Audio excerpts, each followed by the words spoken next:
kabahati. Ilebro koromoskin de herevedia. Marabadia kanta la bahandi bede. Kora masoto roboshinta hadabasika tahati. Liko prokide endegede shadow kabro tozoto bahandi. Igado shaluke prakeske edediko shaladia handaha. Libro sonto robo shendehe. Oh, hallelujah, hallelujah, hallelujah, hallelujah. Hallelujah, hallelujah.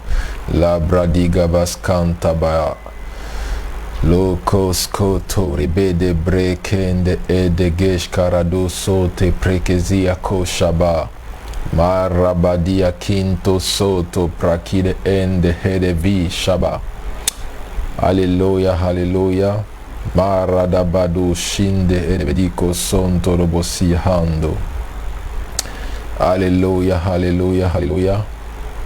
Merci Jésus pour ce soir, merci Jésus pour ce soir, merci Jésus pour ce soir. Je salue toutes les personnes qui sont déjà connectées. Je vous salue dans le beau et précieux nom de notre Seigneur et Sauveur Jésus-Christ. Amen, amen, amen. Je salue toutes les personnes qui sont connectées. Je vais te demander de partager la vidéo. Partage la vidéo, invite tes frères, invite tes soeurs et nous allons commencer tout de suite.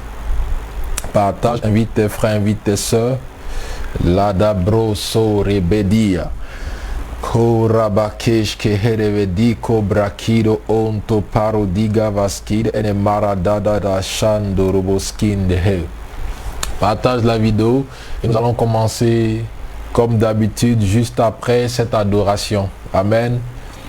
Partage, invite tes frères, invite tes soeurs. Invite tes frères, invite tes soeurs. Invite tes frères, invite tes soeurs. Luke pre keske redi shaluko pro ki ando baro kili kantazando. E de crisco robo de brake le dico shabrati bando ondo zon de breke ineliko shabradi gabaskanta ba. I kabaruti prike i sekute ende he. Lego do bro kinde ene canto sondro shaya. Alléluia, alléluia.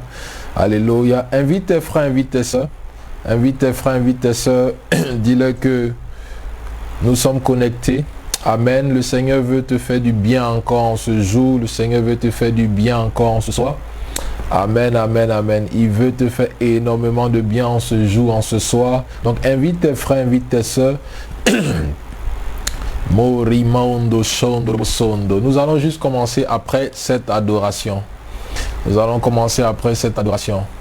Merci Jésus, merci Jésus, merci Jésus, merci Jésus. Merci Jésus. Lugi de Brukeliko Shepreko. Pendant que cette adoration est en train de jouer, je te demande de partager la vidéo. Partage, invite tes frères, invite tes soeurs. Alléluia, invite tes frères, invite tes soeurs. La Bratisco Ribado Shaladea. Kende broko robo soto robo shete bedi. Lo kindo groski arodibri kinte lebediko soto parokine ende erebedia. Calibra kuskundo ho. Partage la vidéo, like, invite tes frères, invite tes soeurs. Libro konso bashaga brakate bedia.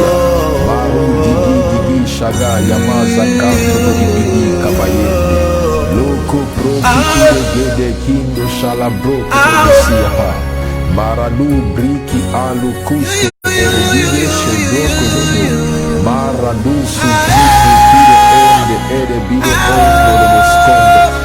Ligo de shende briko sote preketi karada shaladi barako sote paradiga.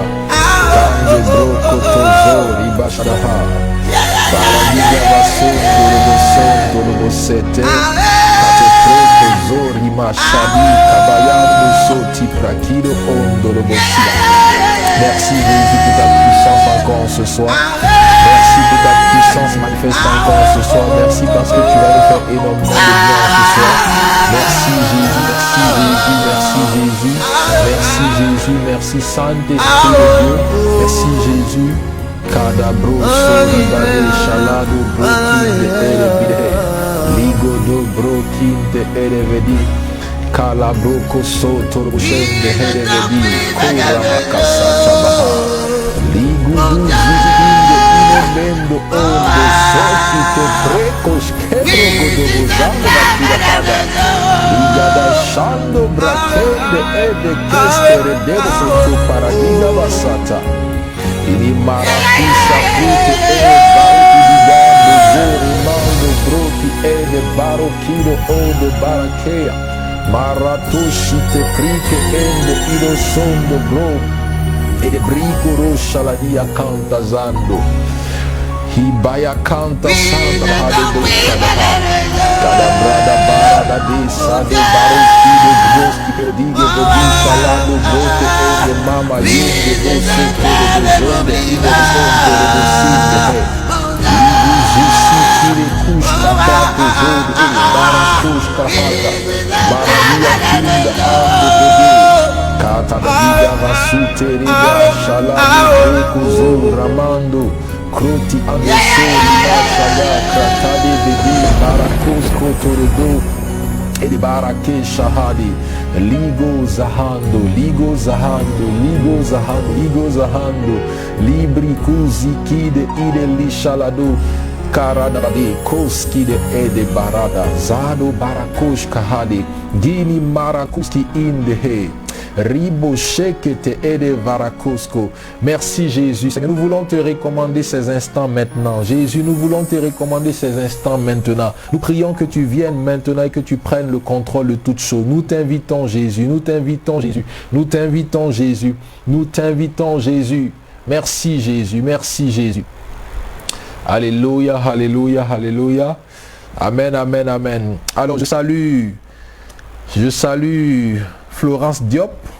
Amen, amen. Je salue Nathalie Zongo. Je salue Karel. Joyeux Noël Karel. Karel me souhaite joyeux Noël. Joyeux Noël Karel. Il y a beaucoup qui m'ont écrit, qui m'ont dit, prophète, tu souhaites joyeux Noël aux gens. Est-ce que j'ai dit non, j'ai la pleine révélation. Alléluia. J'ai la pleine révélation. Amen, amen, amen. Donc joyeux Noël à tous ceux qui fêtent joyeux Noël. Que le Seigneur vous bénisse abondamment. Que le Seigneur vous bénisse abondamment. Amen, amen, amen, amen. Alléluia. Amen, amen, amen. Alors je salue Esti Kibeke, je salue. Oh, Papa Mignan. Shalom, Papa Mignan. Que le Seigneur vous bénisse abondamment. Je salue Fernanda de France. Amen. Je salue Farel Josué. Je salue Pierre Roch Marie Colli. Pierre Roch Marie Colli. Que Dieu te bénisse. Je salue Noriska. Amen, amen, amen. Je salue Orcel. Alléluia. Je salue Tania Maïssa. Amen, amen, amen. Pour tous ceux qui sont connectés, je vous invite demain à l'imprimerie Montero. Waouh! Demain à l'imprimerie Montero, ça sera extraordinaire. Tu ne peux pas terminer l'année sans écouter ce message. La poursuite de la vision. La poursuite de la vision. La poursuite de la vision. Tu ne peux pas terminer cette année sans écouter ce message. Tu ne peux pas terminer cette année sans écouter ce message. Ce message est très, très, très important. Alléluia. Amen, amen, amen, amen. Alors, nous allons commencer. Laissez-moi planter le décor avec le fond sonore et nous allons commencer. Voilà. Voilà. Sois sûr que tu as partagé la vidéo. Sois sûr que tu as invité tes frères, invité tes soeurs. Et nous allons commencer. Voilà, je vais mettre les écouteurs pour voir si le son sonore est bon. Rodo brosi varoto shaba. Maradidi vidiko shi preko zikete preko torobo soto paradigi vahadi. Merci Jésus. Merci Jésus. Merci Jésus. Merci Jésus. Merci Jésus. Alors, si tu m'entends, tu peux me dire prophète, je t'entends très bien. Si tu m'entends, tu peux m'écrire prophète, je te reçois 5 sur 5 et nous allons commencer. Si tu m'entends, dis-moi prophète, je t'entends très bien.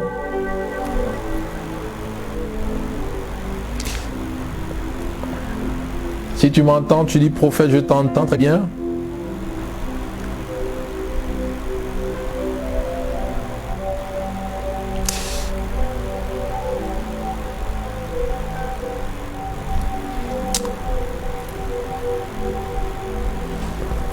C'est ton commentaire que j'attends avant de commencer. J'attends ton commentaire avant de commencer. Quelqu'un peut me dire, prophète, je te reçois 5 sur 5.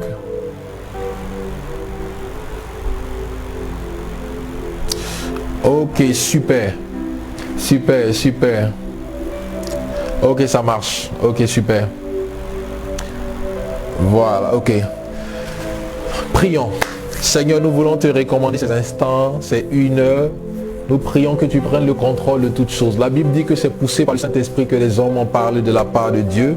Et en ce soir, nous voulons que tu nous pousses, nous voulons parler de ta part, dans le nom puissant de Jésus-Christ de Nazareth. Amen. Alléluia.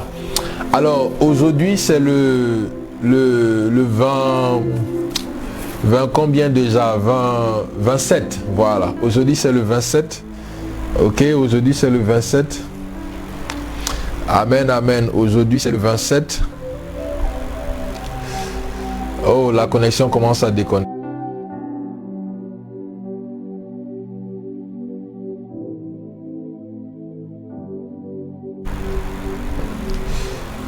Alléluia, voilà. Aujourd'hui, c'est le 27. Et il nous reste 3 jours, sinon 4 jours pour terminer l'année, ok? Et lorsque j'étais en train de prier pour savoir ce que j'allais partager en ce soir, le Seigneur m'a convaincu, il m'a dit partage un exposé sur la prière, ok? Donc c'est un rappel et c'est juste pour dire que tu peux tout oublier, mais n'oublie pas l'essentiel. Voilà, en cette fin d'année, tu peux tout oublier, mais n'oublie pas l'essentiel. Et pour ta nouvelle année qui commence, tu peux tout oublier, mais n'oublie pas l'essentiel. Alléluia. Et cet essentiel-là, c'est la prière. Cet essentiel-là, c'est la prière. Cet essentiel, c'est la prière. Voilà. Alors, je veux te dire en ce soir que la prière est très importante dans la vie d'un chrétien. La prière est très importante dans la vie d'un chrétien. Alléluia. La prière est très importante pour ta réussite. La prière est très importante pour ta destinée. La prière est très importante pour la suite de ta vie. La prière est très importante. Quoi que tu fasses, quoi que tu aies, où que tu ailles, quoi que tu commences, tu as besoin de la prière. La prière est très importante. Alléluia. Amen, amen, amen. Donc, en ce soir, je veux te refocus. Voilà, comme les Anglais le disent. Je veux te refocus sur l'essentiel. Alléluia. Tu peux avoir beaucoup de messages, tu peux avoir ceci, tu peux avoir cela. Mais en tant que chrétien, il ne faudrait pas perdre de vue ta vie de prière. Alléluia.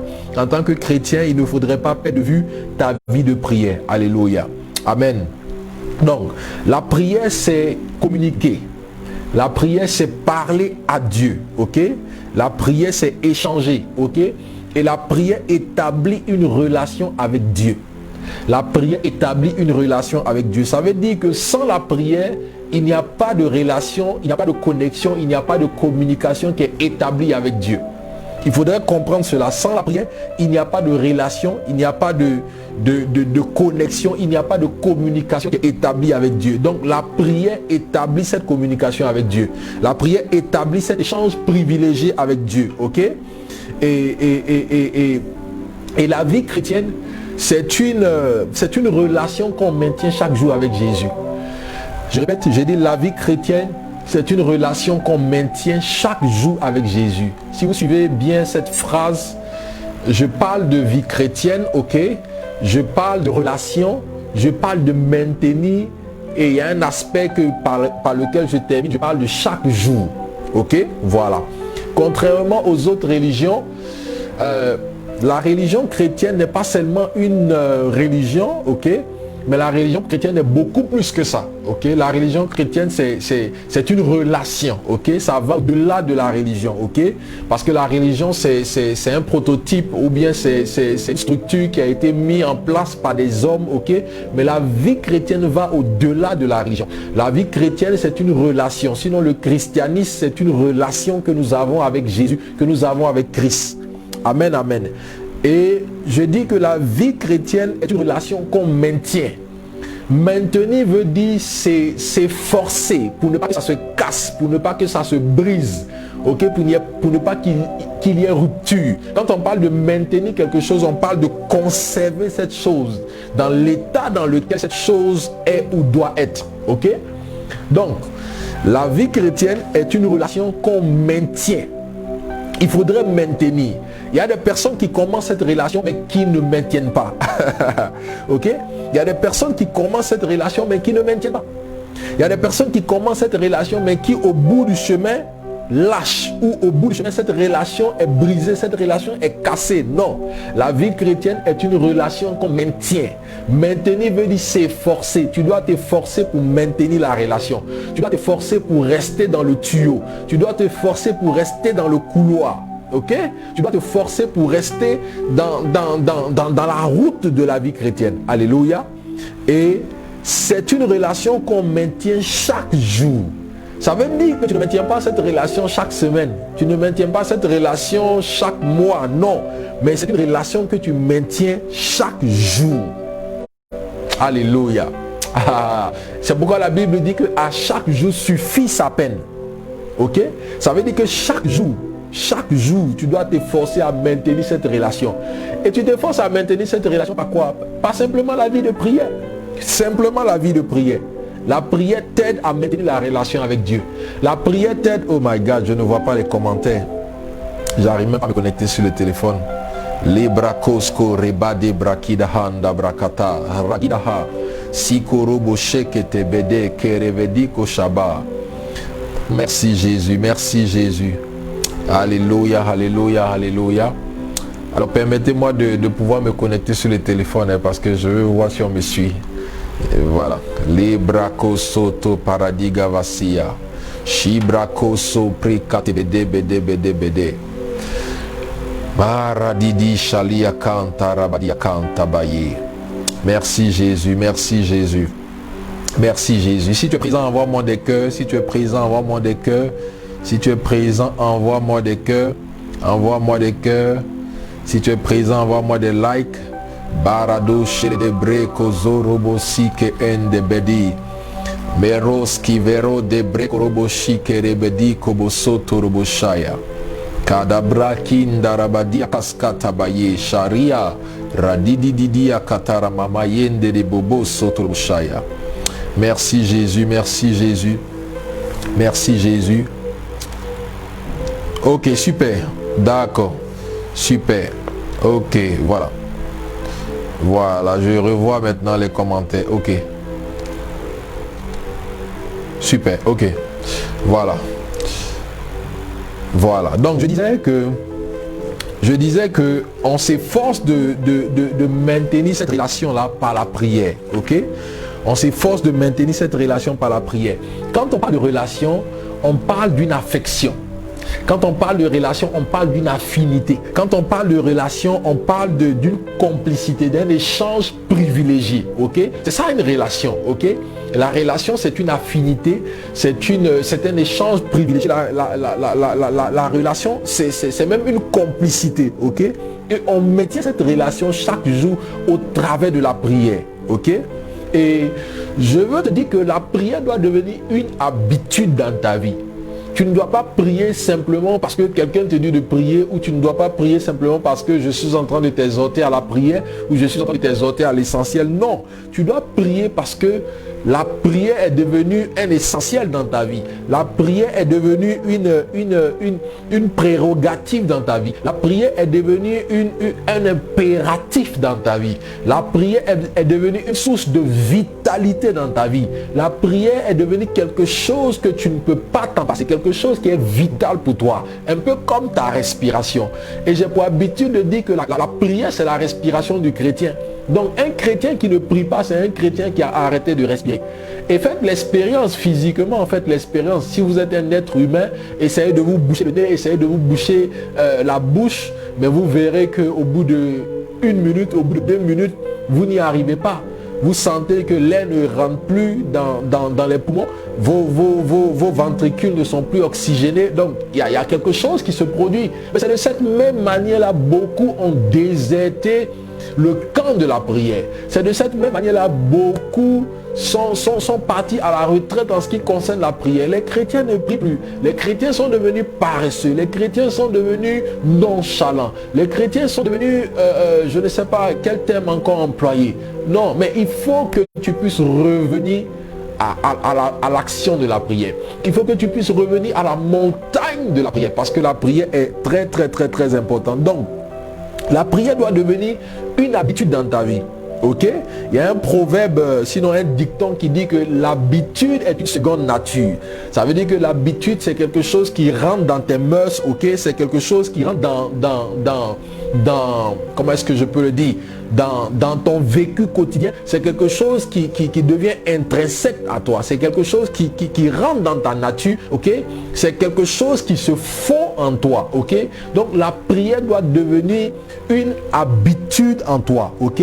Donc on ne prie pas lorsque ça nous enchante, on ne prie pas lorsque on sent la présence de Dieu. Il y a des personnes qui disent si je sens la présence de Dieu, je prie. Si je ne sens pas la présence de Dieu, je ne prie pas. Mais je vais te dire quelque chose. Tu vas te réveiller le matin et tu ne sentiras pas cette présence-là. Pas parce que la présence n'est pas là, ou pas parce que Dieu n'est pas là, ou pas parce que Jésus n'est pas là. Mais il y a des fois où la présence est beaucoup plus ressentie. Il y a des fois où la présence n'est pas beaucoup plus ressentie. Il y a des fois où la présence même n'est même pas ressentie. Mais ce n'est pas parce que la présence n'est pas ressentie que Jésus n'est pas là. Alléluia. Il y a des fois où tu traverses des situations difficiles. Tu ne sens pas que Jésus est là. Mais par la foi, il est là. Il est dans ta barque. Il traverse cette épreuve avec toi. Alléluia. Donc on ne prie pas lorsque on le sent. On ne prie pas lorsque ça nous enchante. Non. Ah, je ne sais pas si quelqu'un est en train de me comprendre ce soir. Alléluia. On ne prie pas aussi en fonction de notre humeur. Il y a des personnes, lorsqu'elles sont contentes, c'est là qu'elles prient. Lorsqu'elles sont contentes, c'est là qu'elles prient. Mais lorsqu'elles ont des problèmes ou lorsque quelqu'un les a énervées, ces personnes ne peuvent plus prier. Ces personnes ne peuvent plus prier. J'ai déjà vu même des couples qui se discutent. Lorsque c'est l'heure de la prière, madame ou monsieur dit, je ne prie pas. Je ne prie pas. Alléluia. On ne prie pas en fonction de notre humeur. On ne prie pas lorsque ça nous enchante, lorsque nous sommes contents. Non. Alléluia, alléluia. Donc, on ne prie pas en fonction des faits. On ne prie pas en fonction des circonstances. On ne prie même pas en fonction de notre état financier. Il y a des personnes qui prient en fonction de leur état financier. Lorsque la poche est remplie, ces personnes savent prier. Mais lorsqu'il n'y a plus d'argent, ces personnes ne savent plus prier. J'ai connu quelqu'un qui maintenant, je pense que ça a changé, un ami en Côte d'Ivoire. Lui, quand il n'a pas d'argent, il est malade. Non, il est malade, il devient malade même physiquement. Ça dit que c'est quelqu'un qui ne peut pas supporter le fait qu'il plonge sa main dans sa poche et sa paume ressort vide. Il ne peut pas supporter ça. Parce que c'est quelqu'un qui a toujours vécu dans l'opulence, c'est quelqu'un dont les parents étaient en Europe, la mère était en Europe, donc on lui envoyait toujours de l'argent. Donc il ne peut pas supporter l'idée qu'il n'a pas de l'argent. Mais notre vie de prière ne dépend pas de ce qui est dans notre poche. Ah, il y a des fois où Dieu permettra qu'il n'y aura rien dans ta poche. Oui, oui. Il le permettra qu'il n'y aura rien dans ta poche. Est-ce que pendant ce temps, tu vas dire que tu ne pries pas ou pas? Ok? Donc, c'est une habitude. C'est un style de vie. C'est un style de vie qu'on développe chaque jour. Alléluia. Et lorsque je parle d'habitude, écoutez, une habitude, c'est quelque chose qu'on fait de manière répétée. Ok? Une habitude, c'est comme un tic. Une habitude, c'est comme un réflexe. Ça dit que même lorsque tu as oublié de le faire, mais l'habitude te rattrape. Ok? L'habitude te rattrape. Je vais vous donner un exemple. Il y a des personnes, lorsqu'elles ratent une marche de l'escalier, elles peuvent s'écrier. Ok? Par exemple, en Afrique, c'est beaucoup connu. Il y a des personnes qui s'écrient « Oh maman !» Ou bien il y a des personnes qui s'écrient bon, juste un tic, « Hi !» Ou bien, je sais pas, moi, quand quelque chose les pique, mais il y a un cri que la personne fait. C'est comme un tic, c'est comme un réflexe. Ou bien, il y a des personnes, lorsqu'elles parlent, il y a des mots qui reviennent. Par exemple, moi, j'ai une grande sœur du nom de Chantal. Lorsqu'elle parle, franchement dit, franchement dit, franchement dit, franchement dit. Elle ne peut pas faire une phrase sans mettre franchement dit. Même si elle doit parler pendant 1 heure de temps, à chaque phrase là, ça sera terminé par franchement dit. En fait, c'est un tic. C'est comme une habitude. C'est pas quelque chose qu'elle fait exprès. On lui a plusieurs fois exhorté, on a plusieurs fois attiré son attention là-dessus. Mais c'est rentré dans ses mœurs, c'est devenu intrinsèque, c'est devenu une partie d'elle. Donc, elle ne peut pas s'en débarrasser. Donc, c'est difficile pour elle. Donc, c'est de cette même manière, lorsque je parle d'habitude, La prière doit devenir une habitude pour toi. La prière doit se fondre en toi. La prière doit jumeler avec toi. Oh my God. Ok? Et la Bible nous dit que Daniel était un homme de prière. Daniel était un homme de prière. Daniel était un homme de prière. Alléluia. On va lire Daniel 6, verset 10. On va lire Daniel 6, verset 10. Je vais le retrouver rapidement. Daniel 6, verset 10. Si tu as ta Bible avec toi, prends ta Bible, ok? Prends ta Bible. Et à la fin de la prière, à la fin de ce message-là, je vais prier pour toutes les personnes qui sont en ligne pour qu'une onction de prière descende dans ta vie. S'il y a une chose que le Seigneur m'a accordée, s'il y a une chose qui est comme une grâce indélébile sur ma vie, c'est l'onction de la prière. Quelles que soient les situations, je suis un homme de prière. Quel que soit le temps, je suis un homme de prière. Favorable ou défavorable, l'onction de la prière est sur ma vie. Il y a des fois où je n'ai pas envie de prier, mais je sens comme un feu qui brûle, qui brûle, qui brûle, qui brûle. Calabrasondo. Donc pendant que tu es en train de me suivre, c'est pas juste un message, mais pendant que tu es en train de me suivre, il y a une onction qui va sticker sur ta vie. Il y a une force qui va descendre dans ta vie. Ok? Donc tu as besoin de cette force pour cette fin d'année et tu as besoin de cette force pour commencer l'année à venir. Alléluia. Nous sommes dans Daniel. Daniel 6, le verset 10. La Bible dit, lorsque Daniel sut que le décret était écrit, il se retira dans sa maison où les fenêtres de la chambre supérieure étaient ouvertes dans la direction de Jérusalem. Et 3 fois le jour, il se mettait à genoux, il priait, il louait son Dieu comme il le faisait auparavant. Alléluia, comme il le faisait auparavant. Écoutez, il y a un décret qui a été signé pour accuser, qui était en défaveur de Daniel et de son peuple. Il y a un décret qui a été signé qui n'était pas du tout bon. Mais la Bible dit que, qu'est-ce que Daniel va faire? Daniel va se retirer dans sa maison, ok? Et il va prier comme habituellement, ok? Ça pour dire quoi? Ça pour dire que même quand des problèmes surgissent, écoutez, nous, on est tellement champions, les chrétiens, dès qu'un problème survient, on reste là à polémiquer, on reste là à parler du problème, la longitude, la latitude du problème, la profondeur du problème, la hauteur du problème. Mais ce n'est pas en parlant de ça que ça va changer. Non, ce n'est pas en parlant de ça que ça va changer. Le décret a été pris. Daniel n'est pas resté là à cogiter, non. Daniel s'est retiré dans sa chambre, dans sa maison. Alléluia. Et moi, c'est comme ça. Dès qu'on m'annonce quelque chose qui m'est défavorable, il y a une seule chose que je veux, c'est de me retirer. Une seule chose que je veux, c'est d'arriver à la maison. Si je peux simplement arriver à la maison, si je peux simplement m'agenouiller, si je peux simplement fermer la porte, fermer les fenêtres, fermer la chambre, si je peux simplement être seul, si je peux simplement être seul. Mais il y a des personnes, lorsqu'elles ont des problèmes, elles veulent être accompagnées. Lorsqu'elles ont des problèmes, elles veulent être en public. Lorsqu'elles ont des problèmes, elles veulent être en groupe. Ce n'est pas le groupe qui va changer le problème, ce n'est pas le groupe qui va changer la situation, mais c'est la solitude. Dans la vie de prière, c'est la solitude, c'est l'individualité, c'est la solitude dans ta chambre, dans le lieu secret, qui peut changer la prière, qui peut changer les dons. Alléluia. Donc lorsque Daniel a su que le décret avait été pris, la Bible dit qu'il s'est précipité pour rentrer chez lui à la maison et il a continué à prier. Et la Bible déclare comme il le faisait auparavant. Ça veut dire que ce n'est pas quelque chose qu'il a improvisé. Il y a des personnes qui improvisent la prière. Il y a des personnes qui prient lorsqu'elles sont dans des problèmes. C'est de l'improvisation. C'est de l'improvisation. Il y a un chanteur chez nous en Côte d'Ivoire, c'est un vieux chant. Il chantait ce chant en disant, quand tout va bien chez l'homme, il s'en fout de Dieu. Quand tout va mal, il dit, oh Dieu, oh Dieu. Donc ce chant-là dit que lorsque tout va bien chez l'homme, il s'en fout de Dieu. Mais lorsque tout va mal, il crie, oh Dieu, oh Dieu. Et nous prenons Dieu comme un SOS. Nous prenons Dieu comme un service d'urgence. Nous prenons Dieu comme un service d'urgence de cardiologie. Nous prenons Dieu comme le SAMU. Nous prenons Dieu comme une ambulance. Non. Il peut intervenir comme une ambulance. Il peut intervenir comme un SOS. Il peut intervenir comme une urgence. Mais ce n'est pas ce qui doit nous définir avec Dieu. Et c'est la raison pour laquelle beaucoup d'entre vous, lorsque vous êtes dans des problèmes, Dieu ne vous écoute pas. Il tourne le regard. Pourquoi? Parce qu'il sait que ta relation est une relation d'intérêt. Il sait que ta relation est une relation d'intérêt. Lorsque tu es bien, lorsque tu as de quoi manger, lorsque tu as de quoi payer ton loyer, lorsque tu vas bien, lorsque tes enfants n'ont pas de problème, lorsque tu as de l'argent, tu ne pries même pas. Tu ne pries pas, tu ne pries pas. Tu oublies complètement ce Dieu-là. Tu oublies complètement ce Dieu. Et c'est ce que Dieu disait au peuple d'Israël.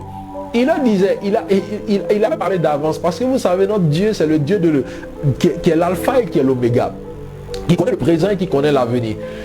Il sait toutes choses. Il sait même ce que tu vas faire dans 10 ans. Il sait ce que tu vas faire dans 15 ans. C'est pourquoi beaucoup d'entre vous, il y a certaines bénédictions qui sont retenues. Il y a certaines bénédictions qui sont retenues parce que Dieu sait qu'il y a des personnes là, pour pouvoir les avoir là, il faut maintenir le sujet de prière. Il ne faut pas que ce sujet de prière là soit exaucé. Il y a des personnes comme ça. Il ne faudrait pas que ce sujet de prière soit exaucé. Parce que dès que le sujet de prière est exaucé, ces personnes-là, tu ne les verras plus dans la présence de Dieu. Ces personnes, tu ne les verras plus dans la présence de Dieu.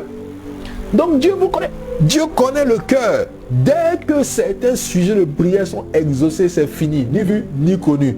Ils ont disparu complètement et totalement. Ça ne doit pas être ainsi. Tu ne dois pas prendre Dieu comme une urgence. Tu ne dois pas prendre Dieu comme un SOS. Non.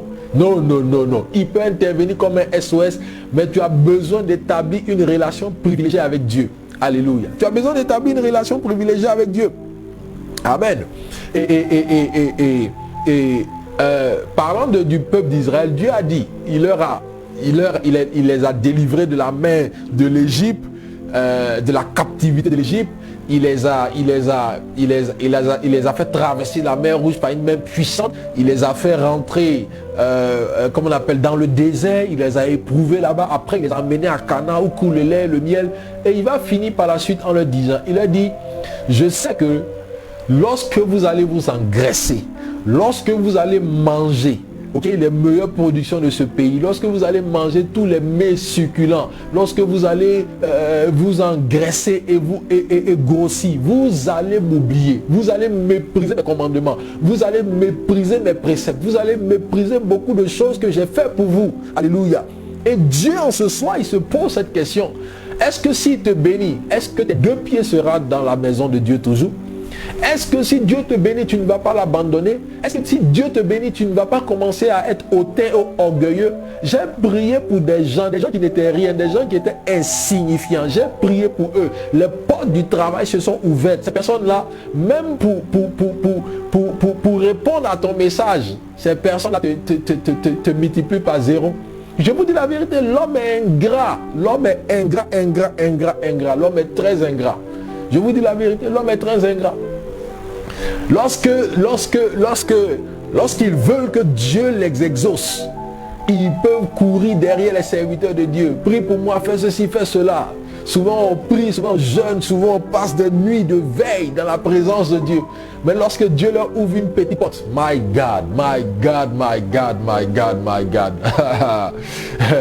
Mais écoutez, le travail qu'on fait, c'est comme quelqu'un l'a dit, c'est un travail d'ingratitude. C'est Dieu seul qui peut récompenser. Alléluia. Donc, il ne faudrait pas que ça soit ton cas. Il faudrait que toujours tu puisses tu puisses te retrouver dans la prière. Ok? Et je me rappelle de cette histoire qu'on m'a racontée. Je ne sais pas si c'est une histoire qui est vraie. Je ne sais pas. Mais bon, ça m'a l'air d'être une anecdote. Bon, peu importe. Mais voilà. En tout cas, celui qui la racontait me disait que c'est une histoire vraie. Ok. Donc, c'était un aveugle qui était dans une église. Un aveugle qui était dans une église et qui a fait 5 ans, il était aveugle. Et à chaque fois, le pasteur priait pour lui. À chaque fois, quand les serviteurs de Dieu venaient dans l'église, il priait pour lui. Il était tellement engagé, tellement au four et moulin à l'église, il faisait tout. Et on priait pour lui, mais comme par hasard, il n'arrivait pas à voir. Le pasteur priait pour lui, le pasteur jeûnait pour lui, il faisait toutes sortes de prières, toutes sortes de choses, mais cet aveugle-là restait aveugle. Et le pasteur n'a pas compris. Il a dit, mais Seigneur, cet homme-là me sert fidèlement. Cet homme-là, il est toujours avec moi. Hein? Je prie pour lui, je jeûne, je fais ceci, je fais cela. Et Seigneur, toi Dieu, tu n'es pas capable de lui ouvrir les yeux. Et le Seigneur a dit, ok, à cause de ta prière, ce dimanche-là, lorsque tu prieras pour lui, je lui ouvrirai les yeux. Et c'est ce qui s'est passé. Ce dimanche-là, lorsque le pasteur est parti, il a fini son sermon, il a imposé les mains sur les yeux de cet aveugle. Il a prié pour lui au nom de Jésus et les yeux se sont ouverts. Et lorsque les yeux se sont ouverts, toute la salle a crié Jésus, Jésus, Jésus. Toute la salle était en effervescence. Et l'aveugle qui observait bien ses objectifs, et on lui demande, vois-tu, est-ce que tu vois, est-ce que tu vois, est-ce que tu vois? Et la première des choses qu'il a dit, il a dit, waouh, waouh, waouh, mais les filles du groupe musical sont très belles, avec une belle forme. Et le pasteur a dit, ah, toi, la première fois où tu vois après 5 ans, c'est ce commentaire que tu fais au lieu de donner gloire à Dieu. Donc c'est pourquoi j'ai dit, la personne qui m'a raconté ça, peut-être que c'est une anecdote, je ne sais pas. Mais en fait, cette histoire aussi, si elle est vraie ou pas, ou cette anecdote, elle traduit en fait une réalité. Elle traduit en fait une réalité. Il y a certaines bénédictions qui, quand elles descendront dans ta vie, est-ce que le Seigneur va te trouver toujours à la brèche? C'était juste une question. Donc, la Bible dit que Daniel priait comme auparavant. Il priait comme auparavant. Et nous allons lire Actes le chapitre 1 verset 12 à 13. Actes le chapitre 1 verset 12 à 13. Actes 1 verset 12 à 13. Voilà. La Bible dit, Actes 1 verset 12 à 13, nous allons lire. Alors il retournait à Jérusalem de la montagne appelée les Oliviers, qui est près de Jérusalem à la distance d'un chemin de sabbat. Quand il fut arrivé, il montait dans la chambre haute où il se tenait d'ordinaire. Le mot qui m'intéresse ici, c'est ordinaire. Il montait à la chambre haute où il se tenait d'ordinaire. Ok? Le mot qui m'intéresse ici, c'est d'ordinaire. Et quand on a lu Daniel 6, verset 10, le mot qui est sorti ici, c'est auparavant. Comme il le faisait auparavant. Ok? Comme il le faisait auparavant. Et dans Acte 1, verset 13, la Bible dit comme il se tenait d'ordinaire. Donc ces deux mots, ces deux phrases symbolisent que la prière était une habitude pour eux. La prière était une habitude pour eux. La prière n'était pas un coup de baguette magique, non. La prière était rentrée dans leur mœurs. La prière était une habitude pour eux. Ok? Et nous allons lire Acte le chapitre 2, verset 44 à 47. Acte le chapitre 2, verset 44 à 47. Acte 2, verset 44 à 47. Voilà. Tous ceux qui croyaient étaient dans le même lieu et ils avaient tout en commun.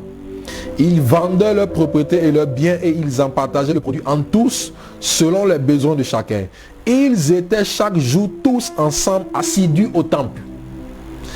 Ok? Donc ce qui m'intéresse ici, c'est ils étaient chaque jour ensemble assidus. Le mot qui m'intéresse ici, c'est assidu. Si vous remarquez bien, il y a eu des thèmes qui ont été employés et ces thèmes-là sont très importants. Ok? Ces thèmes-là sont très importants. Il y a eu le thème assidu, il y a eu le thème auparavant, il y a eu le thème comme il le faisait d'ordinaire. Donc tous ces trois thèmes, ça symbolise que la prière était une habitude pour eux. Ok? Donc la prière doit être une habitude pour toi.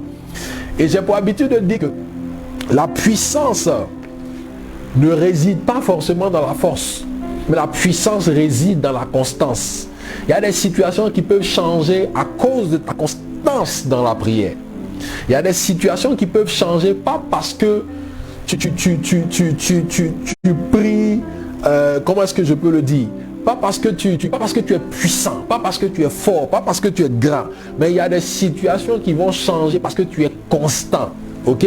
Quand je parle de constance, je parle de quelque chose que tu fais chaque jour, de quelque chose que tu fais de manière répétée, de quelque chose que tu fais de manière continuelle, de quelque chose que tu fais sans t'arrêter, de quelque chose que tu fais de manière successive. Alléluia.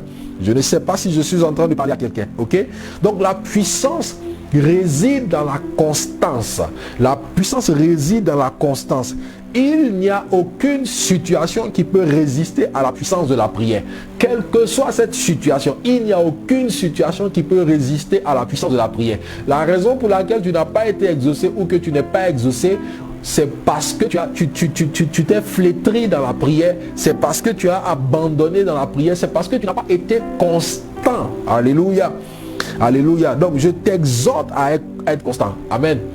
Et je veux dire à quelqu'un en ce soir qui m'écoute, il est temps de te réveiller du sommeil spirituel. Il est temps de te réveiller du sommeil spirituel. Il y a des choses qui vont te passer de travers, tout simplement parce que tu t'es déconnecté de la prière. Il y a des bénédictions qui vont te passer de travers parce que tout simplement tu t'es déconnecté de la prière. Il y a des bénédictions qui vont t'esquiver tout simplement parce que tu es descendu de la montagne. Je te dis la vérité. Tu es descendu de la montagne. Tout simplement parce que tu es descendu de la montagne. Il y a des bénédictions qui vont t'esquiver. Donc il faut que tu remontes à la montagne. Je ne sais pas où tu es en ce soir. Je ne sais pas où tu es en cette fin d'année. Mais il faut que tu remontes à la montagne. Là où tu es descendu, il faut que tu remontes à la montagne. Il y a des bénédictions qui risquent de t'esquiver. Il y a des bénédictions que tu risques de rater. Il y a une autre étape de ta vie. Il y a une autre dimension de ta vie auquel tu ne pourras pas atteindre si tu désertes la prière. Et la prière, c'est très important. Il ne faudrait pas que tu puisses déserter la prière. Il est temps de te réveiller du sommeil spirituel. Il est temps de te réveiller du sommeil spirituel. Je vais citer une histoire dans 1 Roi 3, versets 16 à 21. L'histoire est longue, donc je ne vais pas la lire, ok? Mais je vais juste vous expliquer. C'était du temps de Salomon. La Bible dit qu'il y avait deux femmes, mais qui étaient des prostituées. Des prostituées, c'est des personnes qui vendent leur corps pour de l'argent. Donc ces personnes-là, ces deux femmes-là étaient des prostituées.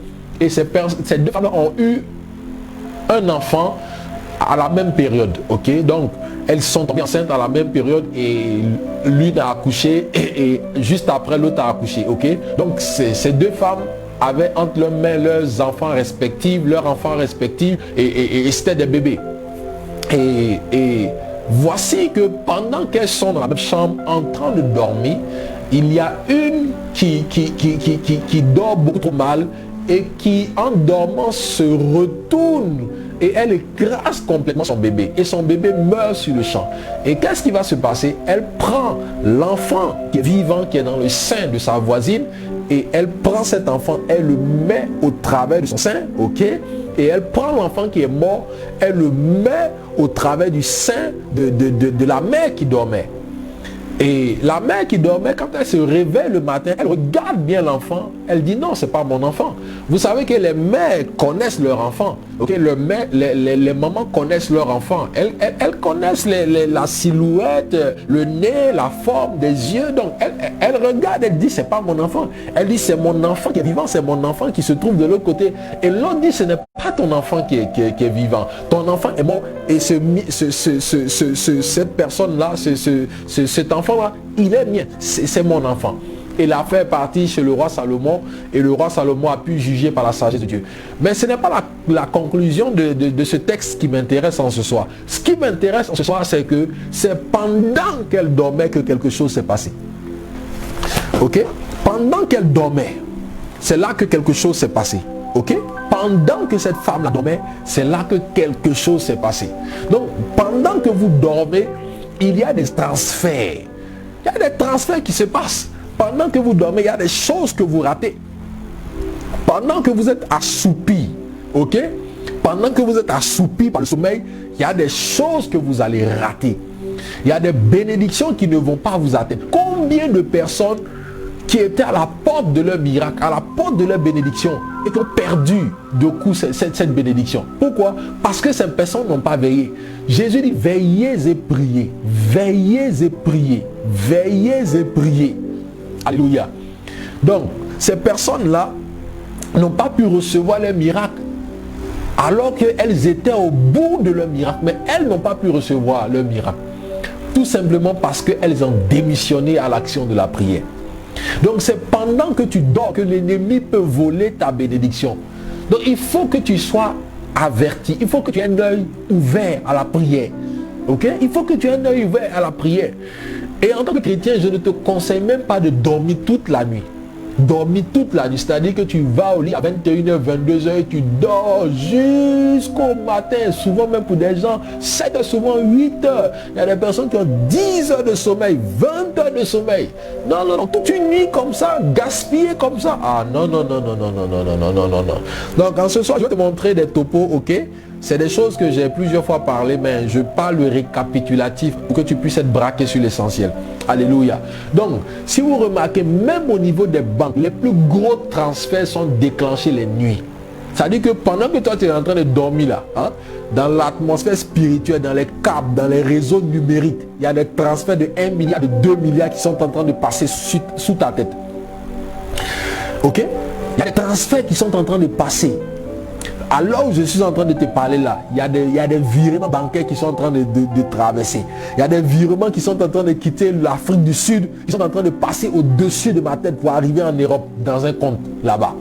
Il y a des virements qui sont en train de quitter les îles Caraïbes pour aller, qu'on appelle en Sierra Leone. Donc pendant que tu es en train de dormir là, il y a des virements qui se passent. Alléluia. Donc juste pour te dire que quand tu dors, tu vas rater ta bénédiction.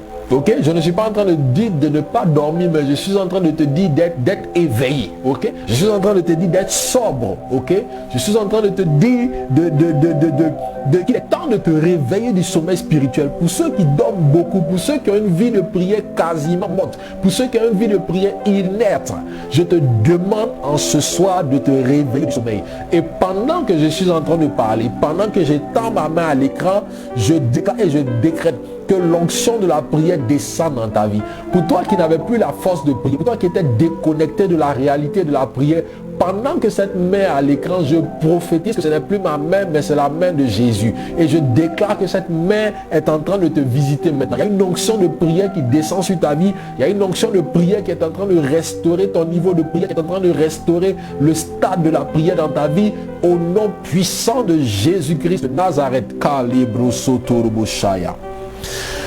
Oh, merci Jésus. Merci Jésus. Merci Jésus. Maintenant, combien de fois devons-nous prier? Combien de fois devons-nous prier par jour? Combien de fois devons-nous prier par jour? Ça, c'est une très belle question. Ça, c'est une très belle question. Combien de fois devons-nous prier par jour? C'est une très belle question. Alléluia. Lorsque nous avons lu Daniel 6, verset 10, la Bible dit que Daniel priait matin, midi et soir. Daniel priait matin, midi et soir. Ok? N'est-ce pas? J'ai l'impression que je suis trop bas là. Ok, je pense que ça va. Donc, lorsque nous allons lire Daniel 6, verset 10, la Bible dit Daniel priait matin, midi et soir. Donc, ça nous montre que Daniel a prié 3 fois. Ok? D'accord. On va prendre Psaume 55, verset 18. Psaume 55, verset 18. Psaume 55, verset 18. Voilà. Dans d'autres versions, pour certains, c'est le verset 17. Donc, anyway, si tu regardes que ça n'est pas au verset 18, tu regardes au verset 17. Voilà. David dit, le soir, le matin et à midi, je soupire, je gémis et il entendra ma voix. Ok? Donc, David priait 3 fois le jour. Nous allons lire Psaume 134, verset 1er. Psaume 134, verset 1er. Alléluia. Psaume 134, verset 1er. Ok. La Bible dit, cantique des degrés. Voici, bénissez l'Éternel, vous tous serviteurs de l'Éternel, qui vous tenez dans la maison de l'Éternel pendant les nuits. Ok? D'accord. Donc là, on voit que on peut aussi prier la nuit. Ok? Maintenant, dans Luc 6, verset 12, je n'ai pas le temps de le citer, mais vous pouvez le lire après. Dans Luc 6, verset 12, la Bible dit que Jésus a prié toute la nuit. Ok? Et dans Matthieu 14, verset 25, la Bible dit que Jésus a prié de 0h à 3h. Ok? Et dans Acte 10, verset 12, la Bible dit que les disciples ont prié à midi. Ok? Donc, combien de fois devons-nous prier? C'est toi qui dois trouver quelque chose qui te sied. Ok? Esti Kibeke a dit prions sans cesse. Voilà. Prions sans cesse. Voilà. Donc, Il n'y a pas un nombre de fois où tu dois prier. C'est-à-dire un nombre de fois qui est comment est-ce que je peux le dire, qui est répertorié, ok? Non, il n'y en a pas. C'est-à-dire que si le Seigneur te convainc de prier 2 fois par jour, fais-le. Si le Seigneur te convainc de prier 3 fois par jour, fais-le. Si le Seigneur te convainc de prier autant de fois par jour, fais-le. Ok? Nos amis de gauche, ok, nos amis musulmans, eux, ils prient 5 fois par jour. Ok? Ils prient 5 fois par jour. Et ce n'est pas sans conséquences positives pour leur vie. Je vous dis la vérité. Ce n'est pas sans conséquences positives pour leur vie. Je vous dis la vérité. Hein. Je vous dis la vérité. Si vous remarquez bien, vous allez avoir 2 commerçantes. Une est chrétienne et l'autre est musulmane. Quand vous regardez bien les deux tables ou bien les 2 boutiques qui sont juste à poser, une est chrétienne et l'autre est musulmane, vous allez vous rendre compte qu'il y a quelqu'un qui est beaucoup plus béni économiquement, financièrement, c'est le musulman. Je vous dis la vérité, c'est le musulman. Alors que nous, on dit qu'on prie le véritable Dieu. Et c'est vrai. Ok? Et c'est vrai. Alléluia. Mais nous, souvent, on ne prie pas. On fait des activités, on ne prie pas. Il y a des fois où c'est seulement le matin, seulement on prie. Souvent même le soir, on fait des prières banales, des prières fortuites, des prières juste pour soulager la conscience. Ok? Tu es rentré, tu es fatigué de toutes tes activités, et puis tu te plonges sur le lit, et puis tu commences à ouvrir la bouche, quelques syllabes, et puis tu dors. Alléluia, alléluia, alléluia. Amen, amen, amen, amen. Donc, en tout cas, moi personnellement, j'ai pris 3 fois par jour. Moi personnellement, j'ai pris 3 fois par jour. Il y a des fois où j'ai pris 4 fois par jour. Donc, je vais t'exhorter. Si tu pries 1 fois par jour, c'est déjà bon. Mais tu dois encore élever. Ok? Tu dois encore élever. Moi, je te conseille. La Bible ne l'a pas dit. Mais au travers de ce qu'on a lu, on a vu que Daniel, qui était un exemple pour nous, a prié 3 fois le jour. On a vu David qui a prié 3 fois le jour. On a vu Jésus qui priait toute la nuit. Ok? On a vu les disciples qui priaient à midi. On a vu Jésus qui priait aussi pendant les veilles, c'est-à-dire de 0 à 3 heures, c'est une veille de la nuit, ok? Donc, moi je te conseille de prier au minimum 2 fois par jour. 2 fois par jour, au minimum 2 fois par jour. Donc le matin, avant de sortir, et le soir, avant de dormir. Mais si tu es à la maison, je te conseille de prier 3 fois par jour. C'est-à-dire qu'en journée, si tu es à la maison, prends un temps de prière par jour. Mais en ce qui me concerne, moi je prie 3 fois par jour, voilà. Et quand j'ai beaucoup de temps, je prie 4 fois par jour. Alléluia. Donc, voici un peu en ce qui concerne combien de fois nous devons prier par jour. Ok? Maintenant, à la question de savoir où devons-nous prier, ça parle du lieu, n'est-ce pas? Ok, je reviendrai dessus. Voilà, je reviendrai dessus. Maintenant, parlons un peu des heures de la prière. Parlons un peu des heures de la prière. Comme je l'ai dit, c'est un peu un récap en ce qui concerne la prière. Voilà, donc parlons un peu des heures de la prière. Vous savez, on peut prier à n'importe quelle heure. On peut prier à n'importe quelle heure. On peut prier à il y a 24 heures dans la journée. On peut prier à n'importe quelle heure. Mais moi, je te conseillerais de prier à des heures stratégiques. Je te conseillerais de prier à des heures stratégiques. Et même en tant que prophète, je pourrais même t'enseigner, même si tu veux prier par rapport à tel sujet ou telle chose, les heures auxquelles il faut prier. Je peux t'enseigner dessus. Par exemple, pour quelqu'un qui veut détruire un hôtel dans sa famille ou quelqu'un qui veut prier pour un hôtel familial, contre un hôtel familial, tu peux prier la journée. Ok, il n'y a pas de problème parce que Dieu est omniscient, Dieu est omnipotent, il peut écouter ta prière, il n'y a pas de problème. Mais si tu veux être plus efficace, je te conseille de prier la nuit. Je te conseille de prier la nuit. Et plus précisément entre 0 heure et 1 heure. Ok? Donc il y a des choses comme ça, ok? Mais je ne veux pas rentrer dedans parce que tu vas me demander un fondement biblique et je ne pourrai pas te donner le fondement biblique. Voilà, je ne pourrai pas te donner le fondement biblique parce qu'il y a des choses que tu connais par expérience, il y a des choses que tu connais par visitation angélique et il y a beaucoup de choses. Il y a même des heures où tu peux prier pour recevoir une onction pour ton ministère, où tu peux prier, il y a des heures où tu peux prier pour recevoir une réponse favorable pour le mariage, mais je ne veux pas rentrer dedans, sinon tu vas penser à quelque chose de magique, voilà. Mais juste pour te dire que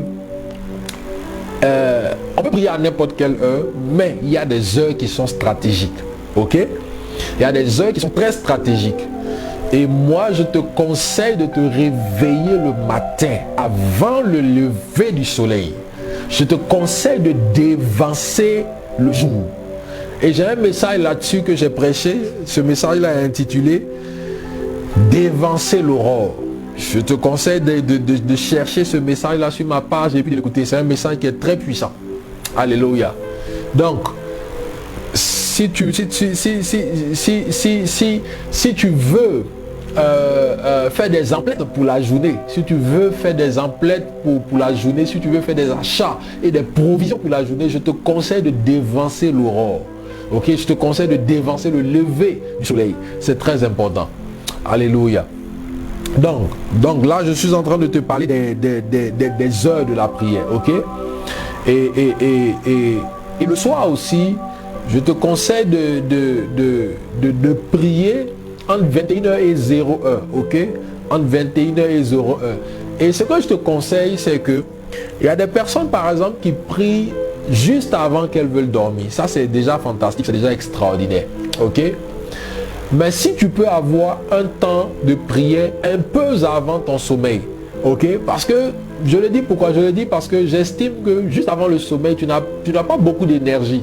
Si tu as beaucoup d'énergie, il n'y a pas de problème. Si tu as beaucoup d'énergie, il n'y a pas de problème.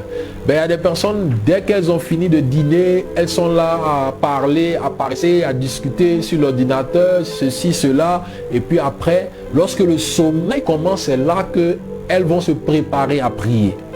Là, ta prière n'est pas effective, ok? Il ne faudrait pas que tu puisses donner à Dieu tes restants, ok? Il faut que tu puisses donner à Dieu ta vigueur, ok? Il faut que tu puisses donner à Dieu ta vigueur, ok? Donc, si je dois dormir par exemple à 0h, je ferai l'effort de prier à 21h. Peut-être une heure de prière, 21h, 22h si je n'ai pas de direct, une heure de prière, 21h, 22h. Et puis lorsque je m'apprête à dormir à 0h, je peux faire 15 minutes ou 30 minutes de prière. Ok? C'est très important. Alléluia. Donc, en ce qui concerne les heures de... Oh my God, je ne sais pas si je suis en train de bénir quelqu'un. Je ne sais pas si je suis en train de bénir quelqu'un. Maintenant, lorsque tu es dans un jeûne, écoute-moi très bien, là c'est très important ce que je dis. Lorsque tu es dans un jeûne, je te conseille de prier à chaque veille, ok? Parce que vous savez, il y a 6 veilles le jour, il y a 6 veilles la nuit. Donc la première veille du jour, ça commence à 6h, 9h du matin, 9h midi, deuxième veille, troisième veille, midi, 15h et quatrième veille, 15h, 18h. Et c'est pareil pour la veille de la nuit, vous faites 3h jusqu'à retourner à 6h du matin. Donc, lorsque tu es en jeûne, ok, lorsque tu es à la maison, je te conseille de prier à chaque veille ou à chaque début de veille, ok. Il faudrait que ton jeûne puisse avoir de la matière, il faudrait que ton jeûne puisse avoir de la consistance. Pas que tu es en jeûne et puis tu es sur les réseaux sociaux, tu chattes ici sur Facebook, sur WhatsApp et puis tu dis que tu as jeûné. Ou bien tu es en jeûne, tu t'es réveillé le matin, tu as prié juste simplement le matin et puis juste tu pries le soir, la coupure du jeûne. Non. Pendant la journée là, qu'est-ce que tu as fait? Pendant la journée, de quoi tu t'es rempli? Pendant la journée, est-ce que tu as élevé des prières, des dimensions spirituelles? Non. Ok? Donc il faut bien contenir ta journée quand tu jeûnes. Alléluia.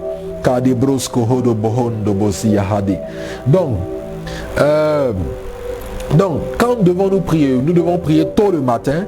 Nous pouvons prier aussi à midi, à 18h, avant de dormir, à 20h, à 21h. Nous pouvons prier toutes les heures. Mais je t'ai montré un peu des heures qui sont stratégiques. Ok? Maintenant, combien de temps devons-nous prier? Alléluia. Combien de temps devons-nous prier par jour? Combien de temps devons-nous prier par jour? Alors, la Bible n'est pas assez claire là-dessus, mais il y a juste un test dans Matthieu 26, verset 40. Dans Matthieu 26, verset 40, il y a juste un texte dans Matthieu 26, verset 40 qui relate quelque chose, parlant de Jésus. La Bible dit que Jésus va prendre Pierre, Jacques et Jean, les 3 disciples qui étaient proches de lui, qu'il aimait le plus, et il va monter avec eux à la montagne. Et vous connaissez cette histoire lors de la transfiguration. Et la Bible dit que ces disciples-là, leurs yeux étaient appesantis, tellement ils avaient sommeil, tellement ils étaient fatigués.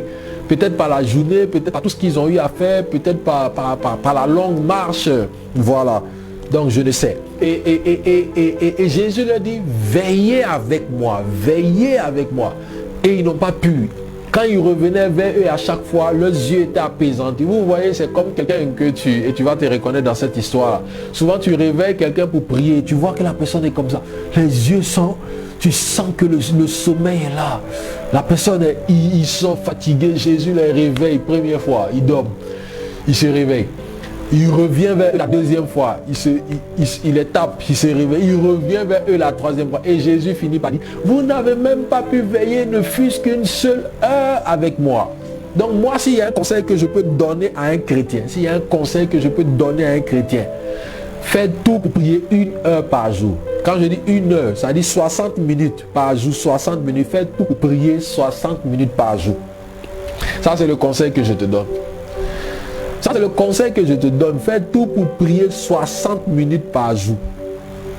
Il y a des personnes, elles sont chrétiennes depuis 1 an, depuis 5 ans.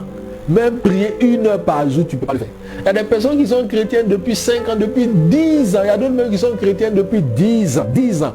Comment tu peux concevoir que tu es chrétien depuis 10 ans et puis même 1 heure de prière par jour, tu ne peux pas faire? C'est une disgrâce. C'est une honte même pour toi. 1 heure. Alors que la prière, c'est ta respiration. 1 heure. Est-ce que toi, tu peux rester là et ne pas respirer pendant 1 heure? Si tu ne respires pas pendant 1 heure, tu es une femme morte, tu es un homme mort. Mais comment tu peux concevoir que tu peux faire une journée tout entière? Une journée tout entière sans prier. Une journée tout entière. Et même pas faire même 30 minutes de prière. Il y a des gens qui viennent, ah Seigneur, merci. Moi, je dis toujours qu'il y a des gens, en fait, ils ne prient pas. Il y a des gens qui donnent le titre de la prière. Voilà, ça dit que la prière, il n'y a pas de la matière, il n'y a pas de contenu, il n'y a pas de la contenance. La prière est vide. Ça, c'est pas la prière, ça, c'est juste l'énoncé, le titre de la prière. Il y a des personnes qui viennent le matin, qui se réveillent. Seigneur, je te bénis de ce que tu m'as protégé. La nuit, je veux te recommander ma journée, je veux te recommander mes enfants. Veille sur moi, je me couvre du sang de Jésus. Amen. Et puis tu es déjà parti pour la journée. Ça, c'est pas une prière, ça. C'est pas une prière. Non, c'est pas une prière, c'est un énoncé de prière, c'est un titre de prière. Ok? Mais la prière en elle-même, elle est vide. Et pour quelqu'un qui veut réussir dans sa destinée, hein, de vous à moi, soyons sérieux. Si tu veux réussir dans ta destinée, ok, tu crois que c'est quand la prière de 3 minutes que tu fais le matin, ou quand tu fais toute la journée la prière de 5 minutes ou de 10 minutes, tu penses que c'est ce qui peut te faire exploser dans ta destinée? Tu penses? Ah non, sois sérieux, sois sérieux, sois sérieux. Toi-même, tu sais que c'est pas possible. Toi-même, tu sais que c'est pas possible. Non, c'est pas possible. C'est pas possible. Tu veux réussir sur le chemin de ta destinée. Tu veux réussir sur le chemin de ta destinée. Tu veux arriver au palais. Tu veux arriver au palais. Sur le chemin du palais, il y a des embuscades. Sur le chemin du palais, il y a de la prison, il y a de la trahison, il y a des critiques, il y a des flèches de l'ennemi, il y a des flèches des démons de ta famille. Et tu pries 5 minutes. Hein? Et tu pries 10 minutes toute la journée. 10 minutes. Il y a des fois même tu ne pries même pas. Ça, c'est une erreur que tu dois corriger. Si tu veux réussir dans la vie, c'est une erreur que tu dois corriger. Si tu ne pries pas, tu ne peux pas arriver loin, je te dis la vérité. Si tu ne pries pas, tu seras même découragé. Il y a des personnes là, il y a des personnes qui ont beaucoup de découragement. Il y a des personnes qu'il faut à chaque fois encourager. Non, ça va aller, non, ne t'inquiète pas, non, ceci, non, cela. Si tu fouilles bien, tu vas te rendre compte que c'est des personnes qui ont une vie de prière à 0. Moi, là où je suis, je n'ai pas besoin que quelqu'un m'encourage. Je vous dis la vérité, sans aucune prétention, sans aucun orgueil, je n'ai pas besoin que quelqu'un m'encourage. Moi-même, je m'encourage. Le Saint-Esprit qui est en moi m'encourage. Le Saint-Esprit qui est en moi m'encourage. Tu ne peux pas avoir le Saint-Esprit en toi qui vit. Tu ne peux pas avoir une vie de prière et être découragé à chaque fois. Découragé à chaque fois. Découragé. Moi-même. Tu vas fouiller, c'est des personnes qui ne prient pas. C'est des personnes qui ne prient pas. Alléluia. Donc en ce soir, je t'exhorte à renouer avec la prière. En ce soir, je t'exhorte à renouer avec la prière. Alléluia. Je t'exhorte à renouer avec la prière. Amen. Si tu veux réussir dans ta destinée, tu dois être un homme et tu dois être une femme de prière. Alléluia. Moi, tu peux tout me reprocher, mais au rendez-vous de la prière, tu me verras là-bas. Ah, malebrezo zobreke le bezuzu shaha. Ribe buzaku mukami kamile kuseki vele kosahan de bedia. Et rekosh kaparo di mahunda bakule keri sosi akata. J'aime la prière. Parce que quand je prie, oh my God, c'est comme si le monde disparaît. Quand je prie, c'est comme si je suis seul face à mon Créateur. Quand je prie, c'est comme si, oh my God, la puissance de Dieu est en face de moi. Dieu est en face de moi. J'ai un contact direct, un contact privilégié, une relation particulière. Oh my God, my God, my God, my God. Je sens Dieu à côté de moi. Je sens Dieu là. Je le sens. Et tu peux que le ressentir si tu as une vie de prière. Si tu as une vie de prière. Alléluia. Donc tu as besoin de reprendre ou de renouer ta vie de prière. Très important. Amen, amen, très important. Donc si tu avais des prières banales, ok, je vais même te choquer, je vais même dire les prières banaux. Je sais que banaux n'existe pas. Mais si tu avais les prières banales, il faut que tu corriges ça. Il y a des gens qui sont médiocres dans la prière. Mais si c'est les commérages, si c'est les critiques, ces personnes sont excellentes. Il y a un message même que je suis en train de préparer sur la critique. Le message s'intitule « Le ministère de la critique et des affaires sociales ». Il faut que je prêche ce message-là. Le ministère de la critique et des affaires sociales. Il y a des gens là, toute leur vie là, ils passent leur temps dans les piaillements. Ils passent leur temps comme des oiseaux. Tu as entendu ça, c'est-à-dire que c'est rentré ici. Et tu as entendu la nouvelle I. Regarde. Mais tout ça, ça va t'emmener où? Ça va t'emmener où? Tu dois être un homme et une femme de prière. C'est ce que tu dois connaître. C'est ce que tu dois connaître. C'est ce que tu dois connaître. Alléluia. Et je veux t'exhorter à cela. Je veux t'exhorter à cela. 2021 s'approche. Ok, 2021 s'approche. Il y a des promesses que Dieu t'a dites. Ok, il y a des promesses que Dieu t'a dites. Il y a des choses que Dieu t'a promis. Ou il y a des choses même que Dieu t'a dit depuis 2017, depuis 2016, qui ne se sont pas encore accomplies. Mais tu pourras amener ces choses à l'accomplissement que par la prière. Je te dis la vérité.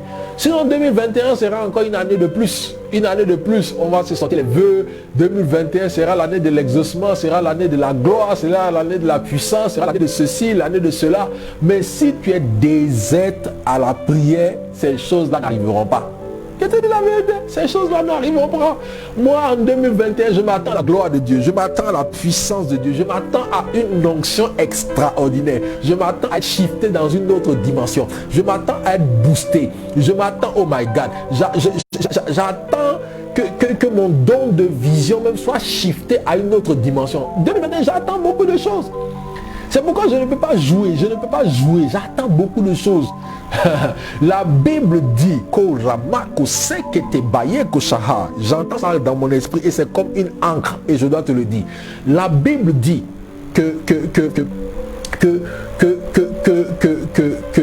si tu trouves un homme auprès des rois, c'est un homme avec un talent.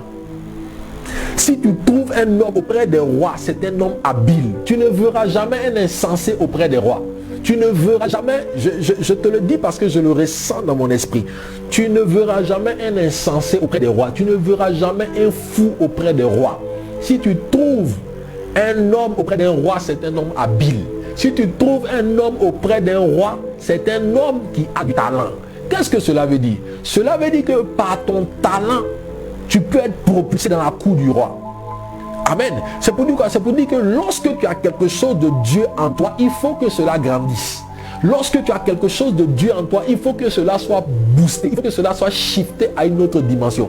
Il y a des choses que Dieu t'a données. Mais si tu ne pries pas, comment tu pourras booster ces choses-là? Comment tu pourras shifter ces choses-là? Si tu n'exerces pas ces choses-là, si tu ne tailles pas ces machettes-là, comment ton couteau, comment ta machette sera aiguisée? Et c'est la prière qui le fait. C'est la prière qui le fait. Moi, j'ai un don de vision extraordinaire. J'ai un don de vision extraordinaire. Il y a des fois où je suis là comme ça, c'est comme un écran de télé qui est devant moi. Je vois des choses. Mais il y a des fois, je vois, mais